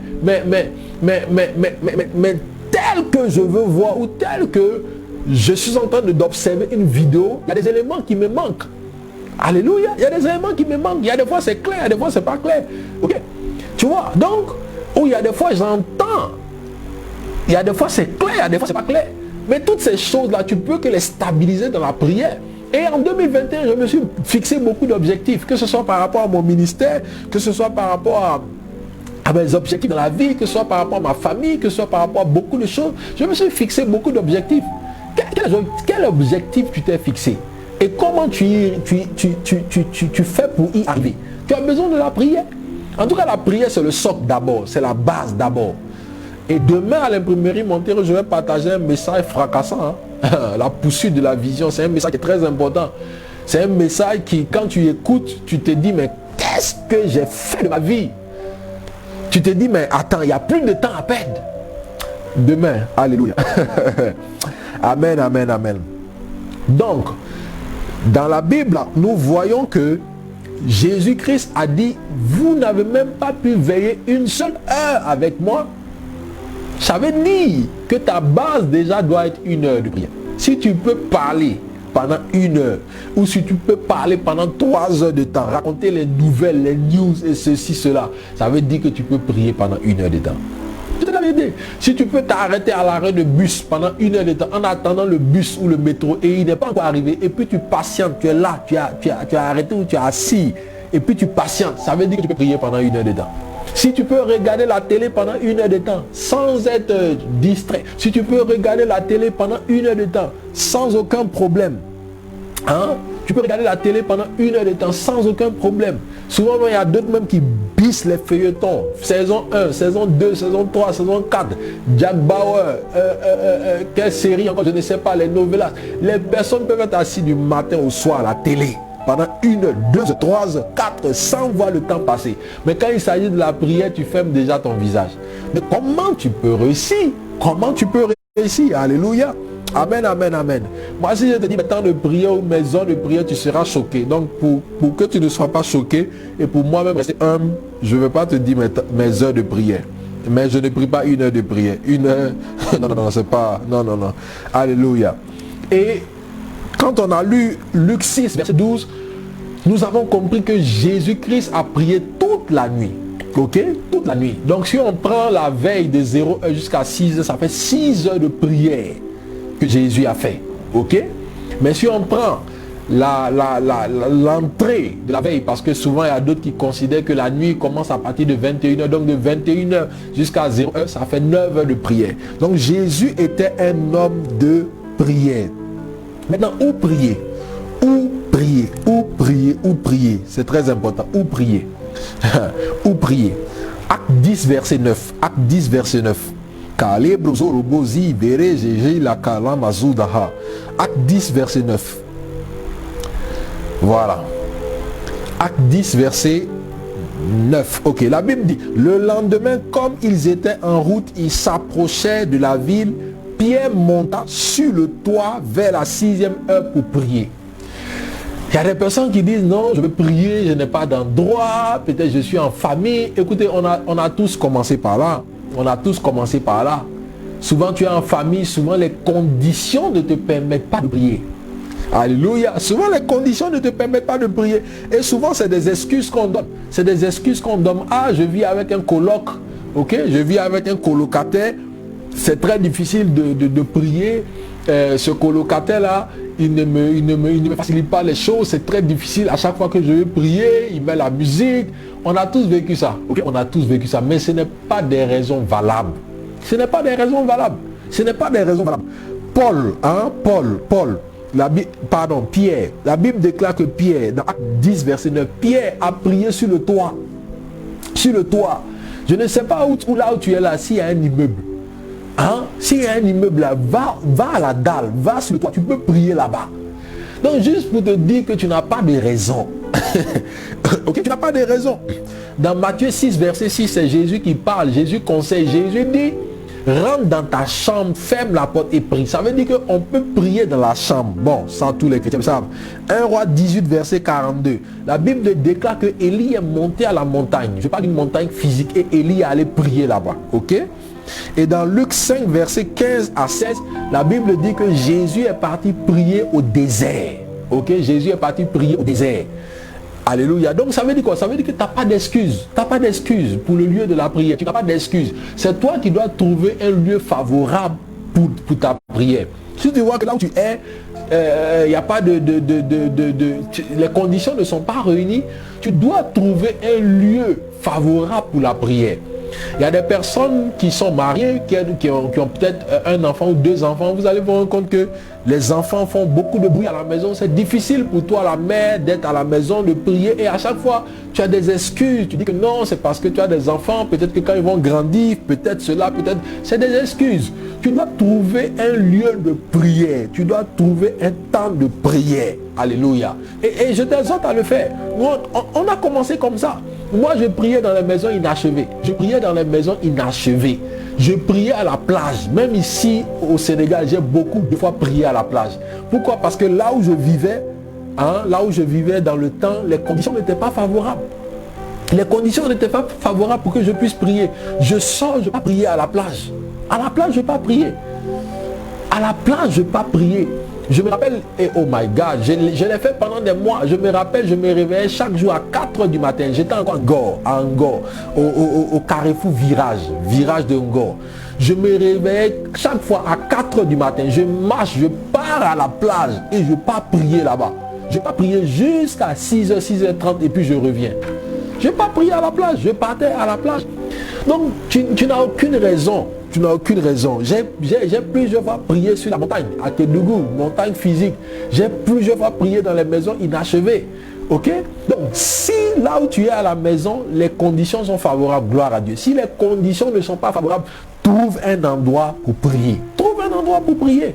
Tu peux même aller prier à l'église. Parce qu'il y a des temps à l'église où tu ne verras personne. Ok? Il y a des temps où à l'église où tu ne verras personne. Tu peux aller prier là-bas. Alléluia. Donc, tu n'as pas d'excuses. Pierre a prié sur le toit. Jésus t'a conseillé de prier dans la chambre. Élie a prié sur la montagne. Jésus lui-même a prié dans le désert. Donc tu n'as pas d'excuses. Alléluia. Tu n'as pas d'excuses. Amen, amen, amen, amen. Alléluia. Maintenant, je veux te dire quelque chose. Si tu fais 4 jours sans prier, ta vie spirituelle est morte. Je n'ai même pas besoin de commentaires pour ça. Si tu fais 4 jours sans prier, ça veut dire que tu fais 4 jours sans élever la voix, sans un sujet de prière, ok? Sans une intimité avec Dieu, ça veut dire que tu te réveilles le matin et puis tu as oublié de prier. Tu es sorti toute la journée, je ne parle pas de prière que tu fais avant de manger là. Seigneur, bénis le repas, sanctifie le repas, amen. Je ne parle pas de ces prières-là. C'est pas de ça que je parle. Donc tu pars toute la journée, tu reviens le soir, tu oublies de prier. Tu refais encore le deuxième jour. Tu refais encore le troisième jour. Tu refais encore le quatrième jour. Laisse-moi te dire quelque chose, c'est que ta vie de prière est morte. Si tu fais 4 jours sans prier, ta vie de prière est morte. Si tu fais 3 jours sans prier, ta vie de prière est morte. Si tu fais 2 jours sans prier, ta vie de prière est en danger. Je suis en train de te donner le baromètre de la prière. Je suis en train de te donner le baromètre de la prière. Je dis, si tu fais 4 jours et plus sans prier, ta vie de prière est morte. Si tu fais 3 jours de prière sans prier, ta vie de prière est morte. Maintenant, si tu fais 2 jours sans prier, ta vie de prière est en danger. Maintenant, si chaque jour, ok, si chaque jour, tu pries qu'une seule fois, ta vie de prière est nonchalante. Si chaque jour tu pries une seule fois par jour, ça veut dire que tu te réveilles le matin, tu pries, ok, et tu vas à tes occupations, le soir tu oublies de prier. Si tu pries une seule fois par jour, ta vie de prière est nonchalante. Voilà. Si tu pries 2 fois par jour, tu as une vie de prière standard. Ah, tu as une vie de prière standard. Et si tu pries 3 fois par jour, tu as une vie de prière harmonieuse. Et si tu pries 4 fois par jour, tu as une vie de prière victorieuse. My God, my God, my God, my God, my God, my God, my God, my God. Alléluia, alléluia, alléluia. Amen, amen, amen. Alléluia. Quelqu'un a compris ce que j'ai dit? Ok? Quelqu'un a compris ce que j'ai dit? Voilà. Quelqu'un a compris ce que j'ai dit? C'est très important. Je reprends si tu n'as pas noté ce que j'ai dit. Je dis, si tu pries 4 fois par... Si tu fais 4 jours et plus sans prier, ta vie de prière est morte. 3 jours sans prier, ta vie de prière est morte. 2 jours sans prier, ta vie de prière est en danger. Une seule fois par jour, tu pries, ta vie de prière est nonchalante. Si tu pries 2 fois par jour, ta vie de prière a un type standard. Si tu pries 3 fois par jour, ta vie de prière est harmonieuse. Et si tu pries 4 fois par jour, tu as une vie de prière victorieuse. Alléluia. Et ma prière, c'est que le Seigneur t'emmène à une vie de prière victorieuse au nom de Jésus. Alléluia, alléluia, alléluia. Amen, amen, amen, amen. Maintenant, le temps est avancé, mais je vais terminer quelque chose. Le temps est avancé, mais je vais terminer quelque chose qui est très important. Alléluia, alléluia. Alors, parlons un peu de la position. Voilà. Parlons un peu de la position. Il y a des gens qui disent, ok, en ce qui concerne la prière, il n'y a pas de position. Si tu es couché, c'est la prière. Si tu es debout, c'est la prière. Ok? Donc, il y a des gens qui comment est-ce que je peux le dire? Qui n'ont pas de position. Ok? Donc, ces personnes-là peuvent se coucher. Ok? Ces personnes-là peuvent se coucher. Elles sont couchées, elles sont en train de prier. Ok? Mais je veux t'exhorter un peu. Ok? Dans Daniel 6, verset 10, Daniel a prié à genoux. Ok? Daniel a prié à genoux. Ok? Daniel a prié à genoux. Dans Luc 22, verset 41, Jésus a prié à genoux. Ok? Dans Luc 22, verset 41, Jésus a prié à genoux. Ok? Dans 1 Roi 18, verset 42, Élie a prié prosterné. Parce que la Bible dit que sa tête était entre ses jambes. Ok? Sa tête était entre ses jambes. Donc Élie a prié prosterné. Alléluia. Donc, je vais t'exhorter en ce soir. Parce que comment est-ce que je peux le dire? Le côté technologique, hein? Sinon l'émancipation, sinon le siècle présent veut nous faire croire en fait que il y a certaines choses qu'on peut faire et puis quand même c'est la prière. Ok, c'est la prière parce que Dieu est un Dieu, je veux dire, extraordinaire. Okay? Dieu est un Dieu omnipotent, omniscient, il n'y a pas de problème, ok? Mais il est important d'avoir une certaine attitude dans la prière. Très important d'avoir une certaine attitude dans la prière. Il est important d'avoir une certaine attitude dans la prière. Tu dois avoir une certaine attitude dans la prière, ok? Et tu ne peux pas être couché en priant, ok? Quand je dis tu ne peux pas être couché en priant, ça veut dire que cela ne doit pas être tes objectifs. Cela ne doit pas être ta manière de faire. Ok? On peut prier en étant couché. Ça dit, il y a des fois je suis couché, je parle à Dieu, d'accord. Mais en fait, ce que je tente de te dire, c'est que ça ne doit pas être une habitude pour toi. Quand tu veux prier, tu dois te recueillir. Quand tu veux prier, tu dois avoir une certaine position, une position d'humilité. Une position d'humilité, une position qui te dispose même. Ok? Parce qu'il y a des prières, il y a des positions, dès que tu les prends, ces positions sont favorables au sommeil. Je te dis la vérité, ces positions sont favorables au sommeil. Ces positions sont favorables à la distraction. Il y a des positions même qui ne sont pas des positions, je veux dire, religieuses ou spirituelles. Alléluia. Donc, tu dois corriger toutes ces choses-là. Amen, amen, amen. On dira Christ nous a affranchis pour la liberté. Je connais cette bande cassette-là. Hein? Je connais ce disque dur-là. Hein? Ce CD, je le connais. Christ nous a affranchis pour la liberté. Il y a des choses qu'on peut faire. On peut prier couché, on peut prier ceci. Mais c'est vrai, on peut le faire. Ok? D'accord. Mais je t'exhorte, lorsque tu veux prier, d'avoir une position d'humilité. Lorsque tu veux prier, je t'exhorte d'avoir une position d'humilité. Lorsque tu veux prier, je t'exhorte d'avoir une position d'humilité. Ok? Calibre sondo. Voilà. Je t'exhorte d'avoir une position d'humilité. Amen, amen, amen, amen. Ok. Maintenant, la gestuelle et l'émotion. La gestuelle et l'émotion. Lorsque tu pries, j'exhorte ton corps à prier avec toi. J'exhorte ton âme à prier avec toi. J'exhorte ton esprit à prier avec toi. Je ne vais pas parler de l'esprit parce que tu sais que la prière engage ton esprit, ok? Et il faut que ton âme y adhère, ok? Voilà. Mais je veux plus m'accentuer sur ton corps. Lorsque tu pries, il faut que ton corps prie avec toi. Il faut que ta gestuelle prie avec toi. Oh my God, oh my God, oh my God, oh my God, oh my God. Alléluia. Il faut que ton corps suive ce que tu es en train de faire. Ok? Il faut que ton corps suive ce que tu es en train de faire. Par exemple, lorsque tu pries, tu peux élever les mains. Tu peux élever les mains. Ok? Lorsque tu pries, tu peux élever les mains. C'est une bonne position. Tu peux élever les mains. Et s'il y a une prière qui est dangereuse, s'il y a une prière qui est extraordinaire, c'est la prière où les mains sont levées. Parce que la prière où les mains sont levées, lorsque Dieu regarde cette position, il se souvient de Jésus-Christ à la croix. Il se souvient de Jésus-Christ à la croix et il ne peut pas t'exaucer. Donc c'est très important. C'est très important. C'est pour ça souvent à l'église, on dit aux gens, lorsque nous sommes en train de faire des déclarations, des prophéties, on dit aux gens, levez les mains. Il y a des gens qui ne peuvent même pas lever la main. La Bible dit que lorsque la main de Moïse était levée, le peuple d'Israël avait la victoire.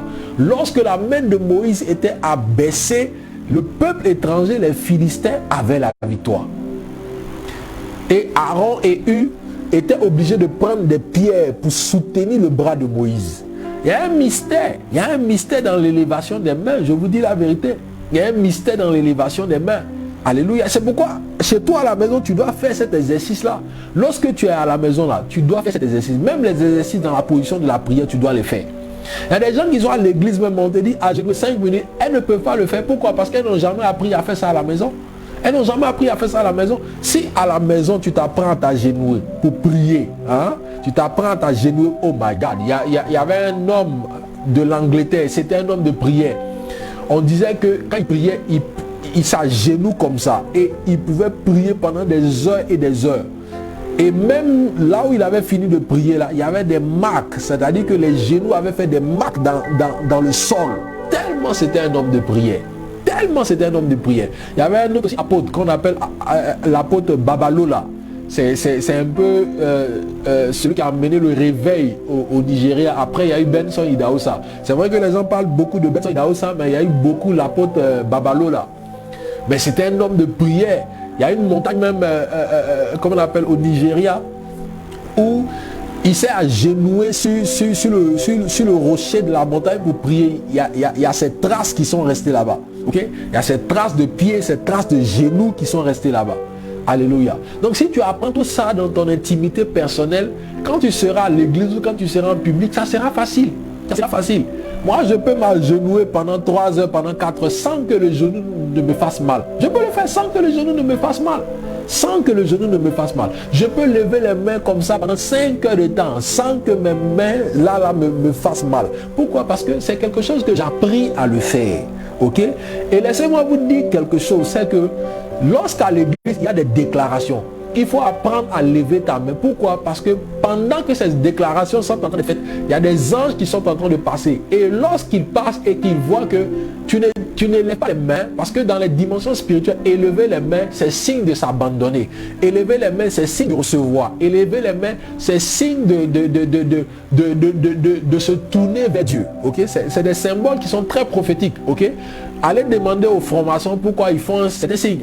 Allez demander aux Illuminati pourquoi ils font ces signes. Non, il y a des signes qui, comme le voulez ou non, ça compte dans les dimensions spirituelles. Je ne sais pas si je suis en train de parler à quelqu'un. Il y a des signes que vous le voulez ou non, ça compte dans les dimensions spirituelles. Je vous dis la vérité. Je vous dis la vérité.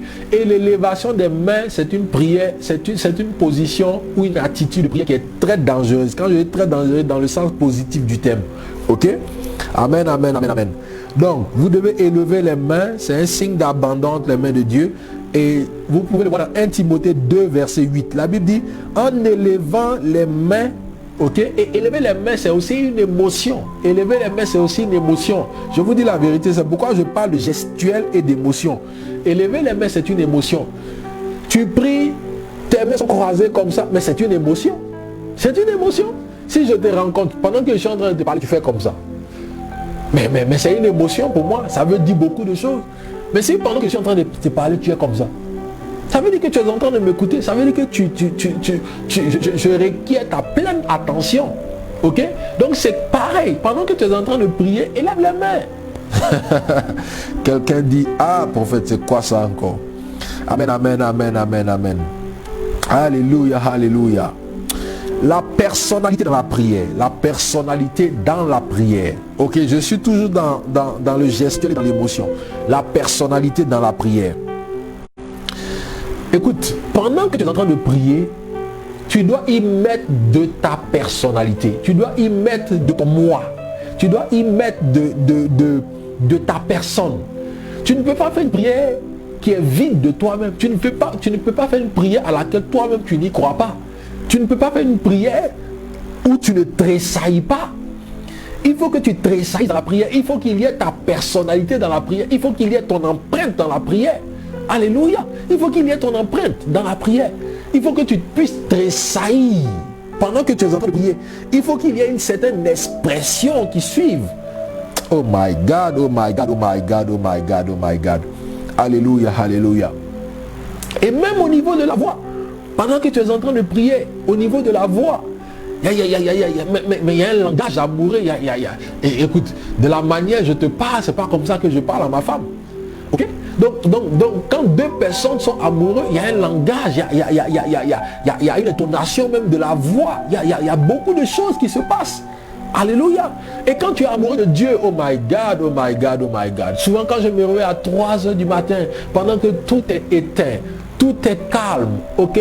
Pendant que ma femme est en train de dormir, je m'agenouille et puis je parle à Dieu dans un langage d'amour, dans une relation privilégiée. Je peux sentir le cœur de Dieu qui bat. Je peux lui dire, Seigneur, je t'aime de tout mon cœur, de toute ma vie. Oh my God. Il faut qu'il y ait de l'expression.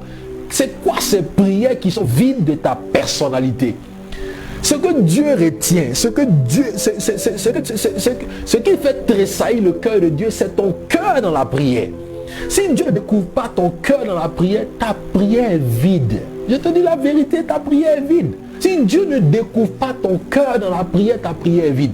Si Dieu ne découvre pas ta personnalité de la prière, si tu n'apprends pas à te déshabiller devant le trône de Dieu, si tu n'apprends pas à te déshabiller, à déshabiller ton cœur, à déchirer tes vêtements, il faut déchirer le vêtement de l'orgueil, le vêtement de qui tu es. Peut-être que tu es directeur de société, peut-être que tu es ceci, peut-être que tu es cela. Mais quand tu arrives à la prière, il faut que tu sois nu au devant de Dieu. Il faut qu'il y ait une certaine sincérité qui sort de ta bouche. Une certaine sincérité qui sort de ta personnalité. Oh my God. Oh, Rabbe Kezeke Tebede Kushabari. Barato Broko Sokorobosi Kehedebedi Yakata. Alléluia, alléluia. Donc la sincérité du cœur est très importante. C'est un langage dans la prière, la sincérité du cœur. Si vous lisez le psaume 51, écoutez, lorsque la Bible appelle David l'homme selon le cœur de Dieu, vous allez vous rendre compte que David savait toucher le cœur de Dieu. Je vous dis la vérité, David savait toucher le cœur de Dieu. David a fait des bêtises, hein? Il a fait des bêtises. Mais David savait parler à Dieu. David savait toucher le cœur de Dieu. C'est pourquoi Dieu l'appelle l'homme selon mon cœur. Est-ce que tu sais toucher le cœur de Dieu? Est-ce que tu sais parler à Dieu? Oh my God. Il y a des choses là. Oh my God, my God, my God. Il y a des choses, je suis tellement sincère dans mon langage avec Dieu que Dieu même là, il est obligé de me donner ces choses. Et je le dis en guillemets, il est obligé de me donner ces choses. À cause de la sincérité de mon cœur. À cause du langage, à cause de la véracité de ma personne. Il y a des personnes qui ne sont même pas vraies avec eux-mêmes ou avec elles-mêmes. Ces personnes-là ne peuvent pas prier comme il se doit. Alléluia, alléluia, alléluia, alléluia. Amen. Donc lorsque vous lisez le psaume 51 de David, si vous lisez ce psaume-là à tête reposée, vous allez vous rendre compte que David savait parler à Dieu. Oh Dieu, aie pitié de moi dans ta bonté. Regardez, ce gars-là, il a tué Uri, le mari de Bathsheba, pour marier Bathsheba. Et le prophète Nathan vient le voir pour lui dire qu'à partir d'aujourd'hui, l'épée de Dieu ne se détournera point de ta maison. Et David se répand. Regardez ce qu'il dit à Dieu. Oh Dieu, Aie pitié de moi dans ta bonté. Et selon ta grande miséricorde, efface mes transgressions. Lave-moi complètement de mes iniquités et purifie-moi de mon péché. Car je reconnais mes transgressions et mon péché est constamment devant moi. J'ai péché contre toi seul et j'ai fait ce qui est mal à tes yeux. En sorte que tu sois juste dans ta sentence et sans reproche dans ton jugement. Voici, je suis né dans l'iniquité et ma mère m'a conçu dans le péché. Mais tu veux que la vérité soit au fond de moi. Fais donc pénétrer la sagesse au-dedans de moi. Lave-moi avec l'hysope, ok? Mais moi, souvent, quand je prie, je dis lave-moi avec le sang de Jésus. Donc, je peux parler du psaume 51 jusqu'à la fin, mais juste à cause du temps. Donc, juste pour dire que David savait parler à Dieu. David savait parler à Dieu. David était sincère dans son langage avec Dieu. Alléluia. Amen, amen, amen, amen. Donc, il faut savoir toucher le cœur de Dieu. Il faut savoir toucher le cœur de Dieu, ok? Et vous allez voir Ézéchias dans 2 Rois 19, verset 1 à 4. Le roi, le prophète Ésaïe vient pour dire à Ézéchias, donne des ordres à ta maison parce que tu mourras.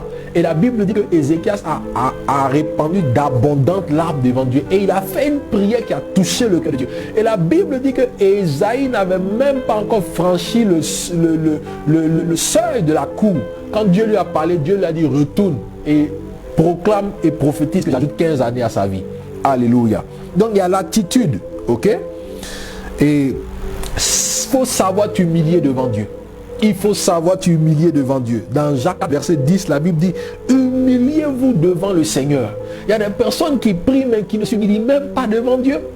Comment tu veux que Dieu t'exauce? Si tu es orgueilleux, si tu es hautain, si tu es rempli de toi-même, il faut apprendre à t'humilier devant Dieu. Ok? Il faut apprendre à t'humilier devant Dieu. Jacques 5, verset 16.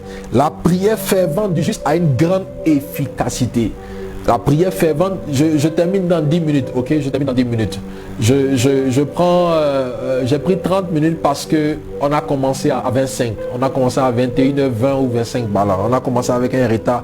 Donc, permettez-moi de prendre 30 minutes. Donc, il me reste 10 minutes, je finis, ok?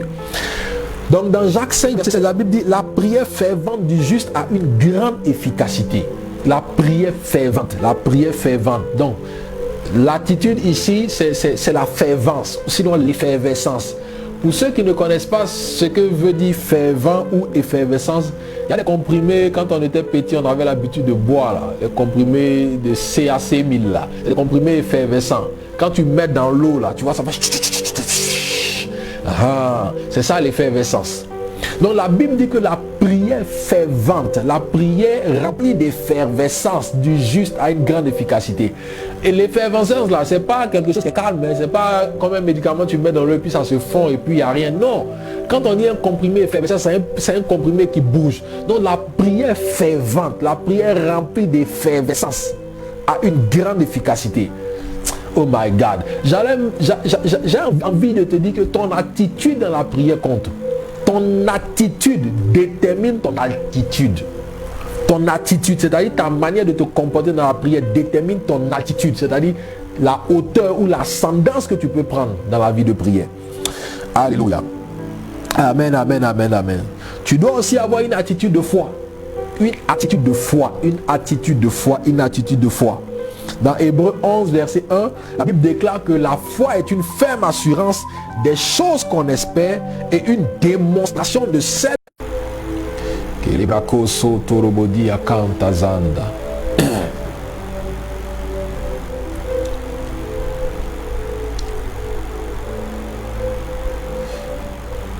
Voilà, je pense que la connexion est stable maintenant. Ok. Désolé, hein. Voilà. Donc, Hébreux 11, verset 6, la Bible dit: or, sans la foi, il est impossible de lui être agréable. Car il faut que celui qui s'approche de Dieu croit que Dieu existe et qu'il est le rémunérateur de ceux qui le cherchent. Rémunérateur, ça dit qu'il est le payeur, qu'il est l'employeur. Ça dit c'est lui qui paye ceux qui le cherchent. Donc, tu dois t'approcher de Dieu avec une certaine attitude de foi. Amen. Non pas que tu t'approches de Dieu et puis tu dis non, si Dieu veut il va m'écouter, si Dieu veut il va pas m'exaucer. Non, non, non. Tu dois t'approcher avec une attitude de foi. Amen. Et aussi il y a ce qu'on appelle l'insistance et la persistance. Ok? L'insistance et la persistance. tu dois persister, tu dois signer, tu dois insister, tu dois persister dans la prière. Amen, amen, amen. Donc, j'ai plus de temps, ok, j'ai plus de temps. Donc, c'est quelques points, là, quelques récapitulatifs là que je voulais t'apporter en ce soir. Alléluia. Et je t'encourage vraiment à retrouver ta vie de prière, ok? J'ai plus de temps, sinon j'ai beaucoup d'autres points à toucher, mais j'ai plus de temps. Voilà, j'ai beaucoup d'autres points à toucher, mais j'ai plus de temps, ok? Je voulais toucher le type de prière, je voulais toucher les armes spirituelles dans la prière, je voulais toucher le parler, la prière par la prière silencieuse, je voulais toucher pourquoi les prières ne sont pas exaucées. Je voulais toucher, voilà, donc, mais c'est pas grave. Mais je pense qu'il y a eu un bon récap, ok, il y a eu un bon récapitulatif pour ce soir. Alléluia. Donc voilà, maintenant je vais prier pour toutes ces personnes qui sont connectées. Je vais prier pour toutes ces personnes connectées pour une onction de prière, ok, pour une onction de prière. Voilà, je vais prier pour toutes ces personnes qui sont connectées.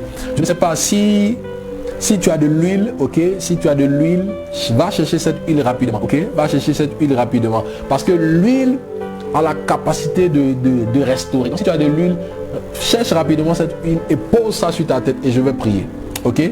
Donc je te donne juste une minute, ok, je te donne juste une minute, ok. Cherche rapidement cette huile et je vais prier. Voilà. Ok, cherche rapidement cette huile et je vais prier. Je te donne juste une minute, ok. Kebrakosko paradiga vashaya. Barada bebede bede bede bede. Lobro zozo zozia varato shaladi. Baratu zikato robo bobo sekete hedevedi. Seigneur, merci pour tous ceux qui sont en train de nous suivre, Seigneur, en direct. Je prie au nom de Jésus-Christ de Nazareth que tu restaures leur vie de prière. Que tu restaures leur vie de prière, Jésus. Seigneur, je prie en ce jour que tu restaures leur vie de prière au nom de Jésus. Seigneur, tous ceux qui sont en train de me suivre, restaure leur vie de prière.